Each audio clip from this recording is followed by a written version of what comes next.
queridos irmãos, queridas irmãs, bom dia! Hoje é terça-feira, dia 30 de julho da 17ª semana do Tempo Comum. Estamos iniciando mais uma semana, começando o nosso dia com a leitura orante da Palavra de Deus. E que bom que você a cada manhã está acompanhando conosco, vivendo essa graça da Lex Divina. Não deixe de partilhar esse link, não deixe de divulgar e convidar outras pessoas a beber desta graça.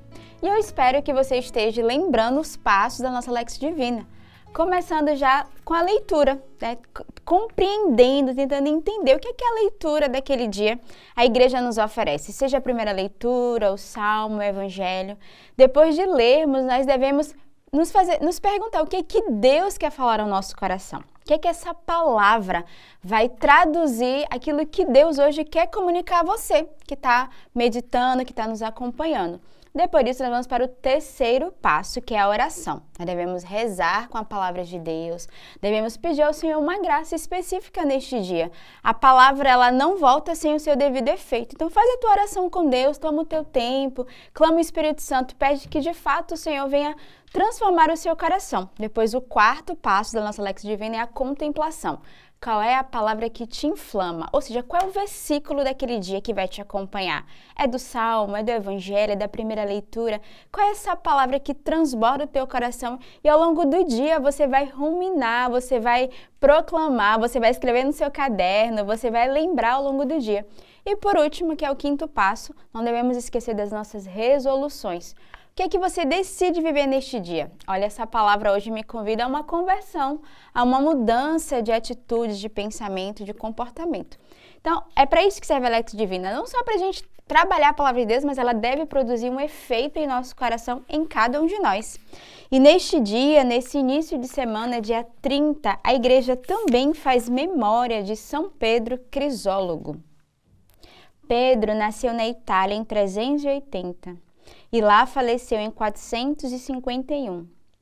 Foi bispo de Ravenna e grande protetor dos pobres, das viúvas e dos órfãos.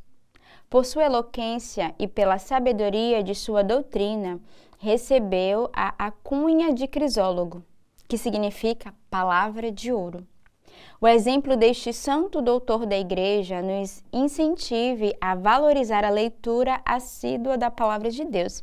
Olha que propício, né? Eu comecei falando da importância da Lex Divina e hoje a igreja nos traz São Pedro Crisólogo, que deve ser esse intercessor para cada um de nós. Sejamos assíduos à palavra de Deus, sejamos fiéis diariamente. Ele que portava, né, esse título de palavra de ouro, que a sua intercessão nos ajude e nos acompanhe cada vez mais, nos faça desejosos de adentrar na palavra de Deus, de sermos fiéis a cada dia, porque a palavra de Deus é ela que transforma o nosso coração.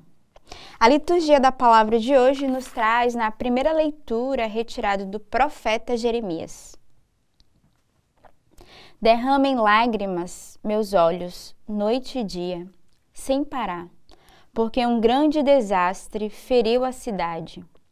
A jovem filha de meu povo, um golpe terrível e violento. Se eu sair ao campo, vejo cadáveres abatidos à espada.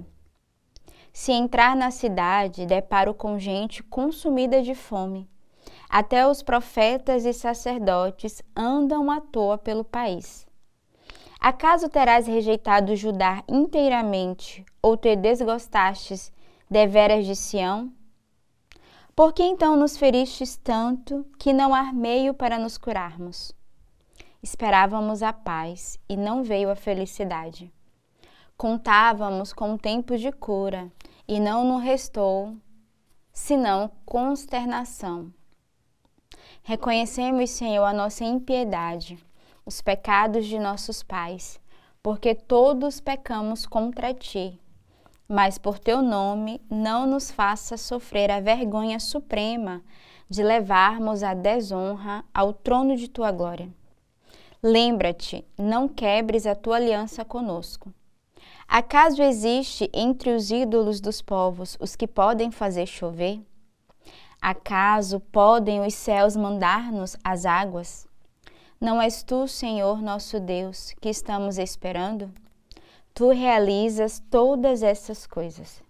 A liturgia de hoje a gente vê um clamor do coração do profeta Jeremias, que vai narrar toda essa devastação que foi feita com o povo, e ele que derrama lágrimas, chora noite e dia por todo o mal que foi acometido aquele povo, mas ao mesmo tempo a sua palavra é uma palavra de súplica, né? Alguém que clama ao Senhor por socorro, é alguém que reconhece as suas falhas, a falha do seu povo, que reconhece que o povo de fato não estava com o coração voltado para Deus, mas ele, apesar de tocar na vergonha, tocar, né, no pecado do povo, ele clama, ele suplica ao Senhor que, né, por amor que tenha aquele povo, não abandone, e que ele tinha confiança que o Senhor realiza todas as coisas, e por isso havia na sua oração uma grande súplica, um grande clamor. E hoje nós somos convidados também, como Jeremias, a ter a súplica no nosso coração, pedir perdão ao Senhor pelas nossas faltas e os nossos pecados, mas não perdermos a esperança nesse Deus que é capaz de nos curar, que é capaz de nos salvar e que age com a sua infinita misericórdia com cada um de nós. O salmo de hoje é o Salmo 78. Por vosso nome e vossa glória, libertai-nos, ó Senhor. Não lembreis as nossas culpas do passado, mas venha logo sobre nós vossa bondade, pois estamos humilhados em extremo. Ajudai-nos, nosso Deus e Salvador. Por vosso nome e vossa glória, libertai-nos. Por vosso nome, perdoai nossos pecados. Até vós chegue o gemido dos cativos.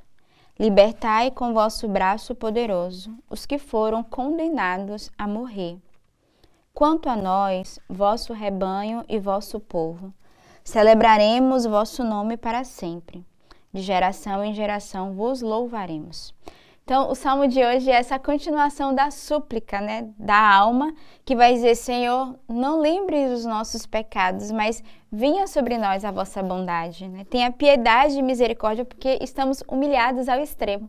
Então, aqui o salmista reconhece que há uma grande humilhação por tocar no seu pecado e na sua fragilidade, mas ele clama ao Senhor: ajudai-nos, nosso Deus e Salvador, por vosso nome, libertai-nos. Então, você que precisa hoje suplicar ao Senhor essa graça de perdão, de misericórdia, que o Senhor nos liberte dos nossos pecados, das nossas faltas. O salmo de hoje vai ser esse clamor. O salmista que vai dizer: Senhor, perdoa os nossos pecados. Que todos os dias possamos fazer como esse salmista: Senhor, perdoa os nossos pecados. E aí o refrão do salmo hoje é: por vosso nome e vossa glória, libertai-nos. Que o Senhor nos liberte, né, pelo poder do seu nome, pelo poder da sua palavra, e nos dê a graça de recomeçarmos sempre, né, todos os dias, porque somos o teu povo, né, a tua herança, esse povo escolhido por Deus. O evangelho de hoje é retirado do evangelista São Mateus. Naquele tempo, Jesus deixou as multidões e foi para casa. Seus discípulos aproximaram-se dele e disseram: explica-nos a parábola do joio. Jesus respondeu: aquele que semeia a boa semente é o Filho do Homem. O campo é o mundo. A boa semente são os que pertencem ao reino. O joio são os que pertencem ao maligno. O inimigo que semeou o joio é o diabo. A colheita é o fim dos tempos. Os ceifadores são os anjos. Como o joio é recolhido e queimado ao fogo, assim também acontecerá no fim dos tempos. O Filho do Homem enviará os seus anjos, e eles retirarão do seu reino todos os que fazem outros pecar e os que praticam o mal. E depois os lançarão na fornalha de fogo. Ali haverá choro e ranger de dentes. Então os justos brilharão como o sol no reino de seu Pai. Quem tem ouvidos, ouça. Na parábola, né, do joio, né, e do trigo, Jesus vai ensinar cada um de nós a viver de fato a fé com uma grande autenticidade, né? A evitar cair nessa vida cristã de aparências, né, alheias do sofrimento, mas ao contrário, a buscarmos de fato essa mudança. E o evangelho hoje é muito claro, né? O Senhor vai fazer essa explicação sobre esse campo, né, sobre o joio, que são aqueles que pertencem ao maligno, né? E o joio, quando é recolhido, ele deve ser queimado ao fogo, assim também acontecerá no fim dos tempos. Então, nesse dia, peçamos ao Senhor de lançar na fornalha do fogo do amor do Senhor tudo que é joio no meio de nós, tudo que cresce, que ainda é do mal, que é do maligno, que nos impede de produzirmos a boa colheita dos frutos da graça de Deus, dos frutos do Senhor. Então, que nesse início de semana, neste início de dia, seja um dia de reflexão. Quais são os joios que eu tenho deixado crescer e que têm tomado conta dessa boa colheita? Sabemos que o joio e o trigo devem crescer juntos, mas haverá o momento certo para a retirada desse joio.